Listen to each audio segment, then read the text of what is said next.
Hello everyone and welcome. My name is Tim from the Camp Compound and today we are having an important day. This week we are seeing another interest rate hike from the FOMC and Bitcoin is charging at an important level. So let's move right over to the charts.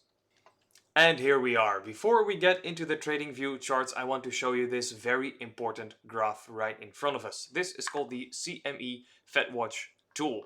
And this is basically smart money's predictions over the coming FOMC meeting. And generally speaking, they are fairly spot on. So what we are seeing here is that the current target rate is 300 to 325. That means that currently interest is about 3% to 3.25%.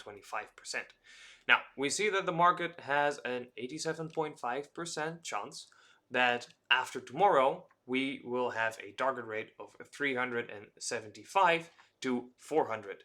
That also means a 0.75% or 75 basis point increase. The important thing to note here is that the market is getting a little optimistic, that it is actually ascribing a chance of a 50 basis point hike, which hasn't happened in a while. And frankly, it's quite unlikely, as we talked about in yesterday's short. But it does mean that if the market is hopeful and it doesn't happen, that there is a bigger fall to expect. Now, funnily enough, tomorrow won't actually be as much about the actual rate hike, but more about what they say afterwards. Are they talking about decreasing the excessiveness of their rate hikes? Are they talking about maybe in December or January starting to scale back to 50? If that is the case, then we could still see a 75 basis point increase, but still have a bullish impulse because Jay Powell and friends are slowly coming around to maybe loosening the reins a little bit. That is what most people will be looking for tomorrow. So if you want to trade the FOMC meeting tomorrow, be very careful because there might be a difference in what the market does at the moment that the actual decision comes out, unless it's 50 basis points, in which case it's probably we'll probably see a proper swell up in the market. But between the outcome of the basis points and the actual speech of Powell, there might be a disconnect. So be very careful tomorrow if you feel like trading the event. Now, if we move over to Bitcoin, right here, I have in front of me the Bitcoin US dollar 1 week chart, and I have something important to show you here. I tried to show you Thursday actually, but something went wrong with my recording, so didn't quite work out. Let's try again. Here we have the 20 and 100 simple moving average, or just the MAs. And if we look at previous bear markets, here we see that the crossover in, well, 2014 was just before the bottom of, what was it? How low did we go back then again? $152. Afterwards, we kind of tapped the line a couple of times before we broke through, hung around a little bit, and then the actual next run up started. Let's have a look at the next one, shall we? Here in 2018, we crossed, just 2018, just at the end here, we crossed over and we saw the bottom the next week here at a low of 3,122. Afterwards, we didn't actually test it as much. We immediately broke through and then started to move up again, although it was a bit choppier than here in 2015-16, etc.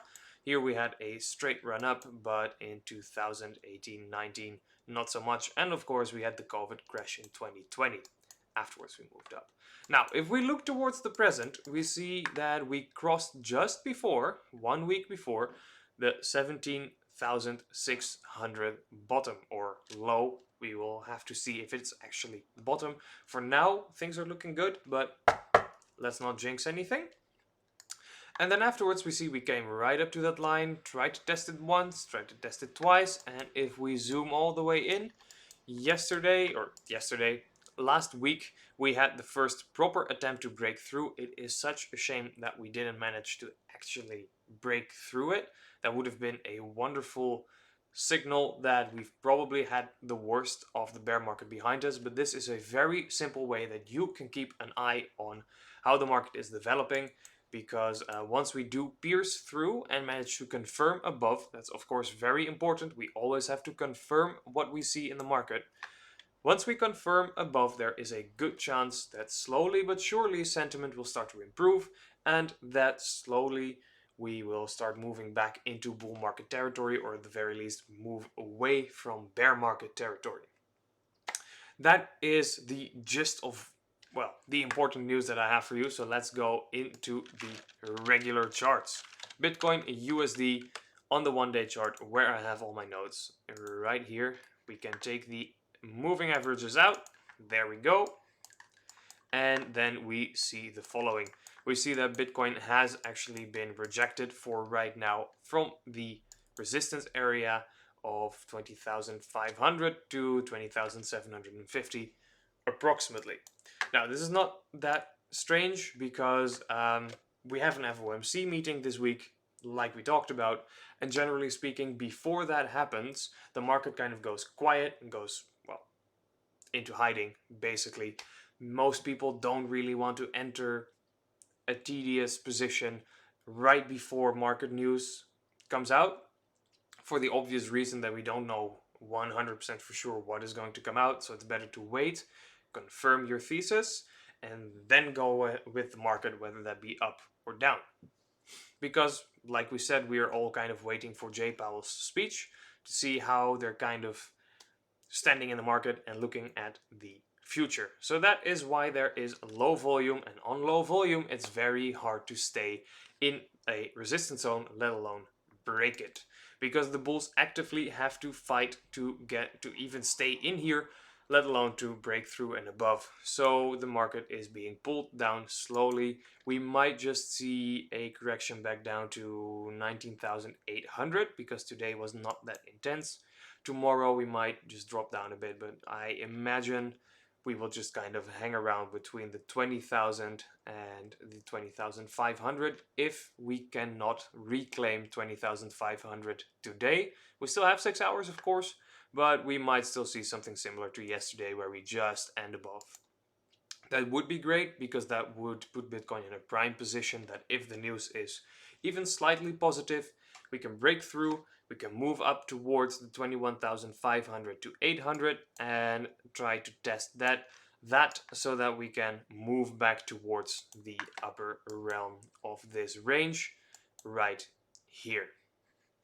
That is kind of what we're looking at in Bitcoin right now. So if we zoom in a little bit, let's have a look at what that looks like.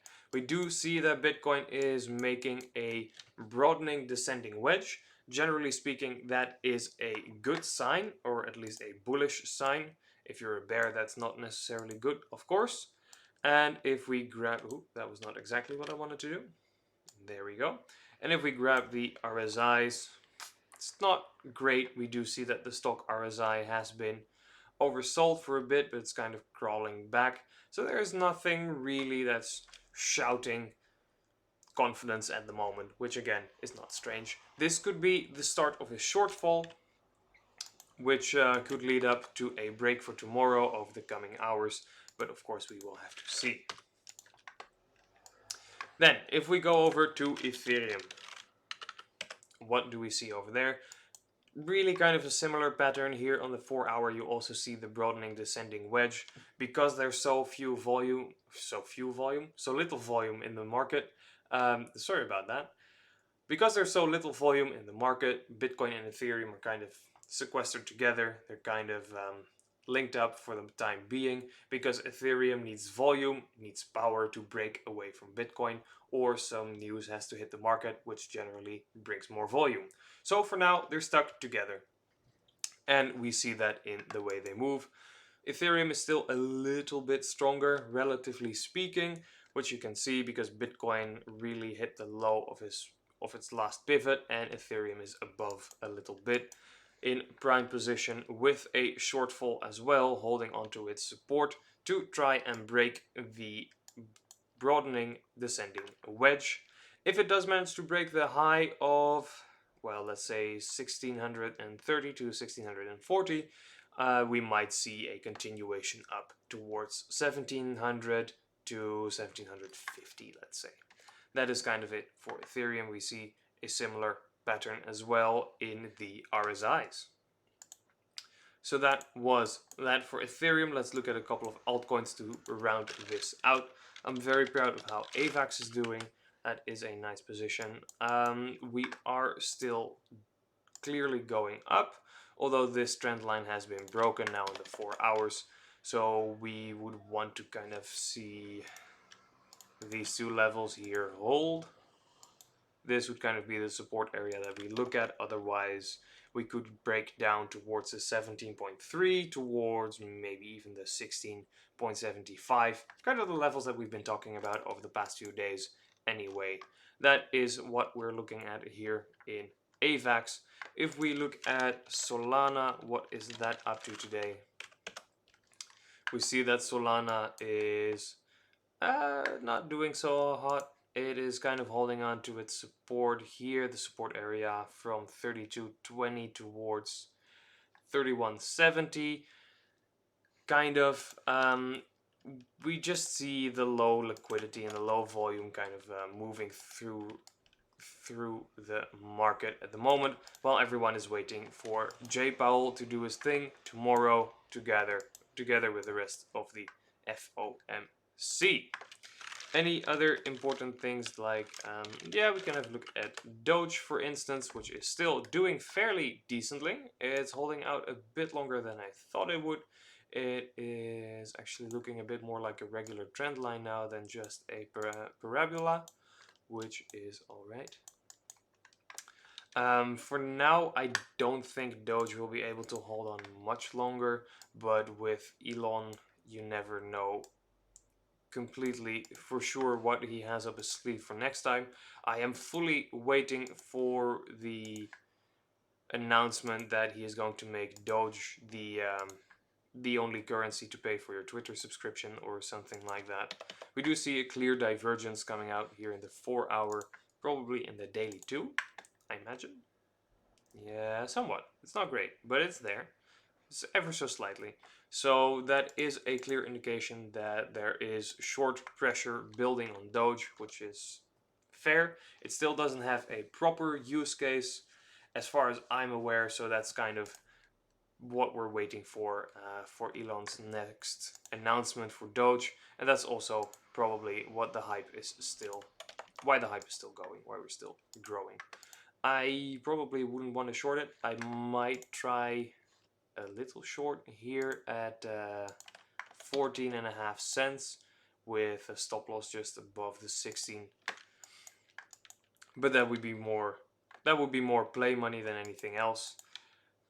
So don't take my word for that. That would be the confluence of the price of not seeing anything yet from Elon about an actual payment system for now. However, with the FOMC tomorrow, if there is even slightly bullish news, there is a good chance that Doge and Shiba, etc., will just continue to moon up. So that would be completely, it would be a high risk trade. And again, just for fun to kind of play, because it's also important to keep playing with the market every now and then with just a little bit of money, because it has to stay fun as well. And for those of you who have a bit of a gambler's itch, that is a great way to stave that off. If you've just 50 bucks or something to just go all out with every now and then, just go full leverage. That actually helps a lot of people stay disciplined. I know a couple of high profile traders who do something similar by just going to the casino, actually. It kind of helps them stay clear when they're trading and do gambling activities outside of trading. Regardless, if we look at Chiliz, it's also been doing fairly well recently, and right now it is kind of stuck under its overarching downtrend, which it doesn't really seem to want to break just yet. Again, right now is a bit tough to gauge. There is a lot of relative volume in Chiliz at the moment, but again, everyone's waiting for tomorrow. So there are some setups that we can kind of look at, but we will have to wait for tomorrow to see if they are valid and to see if they will pull through. That is it for tonight. Hopefully you've learned something. If you found this interesting, please do, leave a like, let me know, subscribe, the whole thing. And if you want to learn even more, there is a link in the description down below for you to join our Discord to ask me any questions that you might have about these topics and to learn more about our very own algorithms and strategies if you so desire. All right, thank you so much. Have a good evening and bye bye.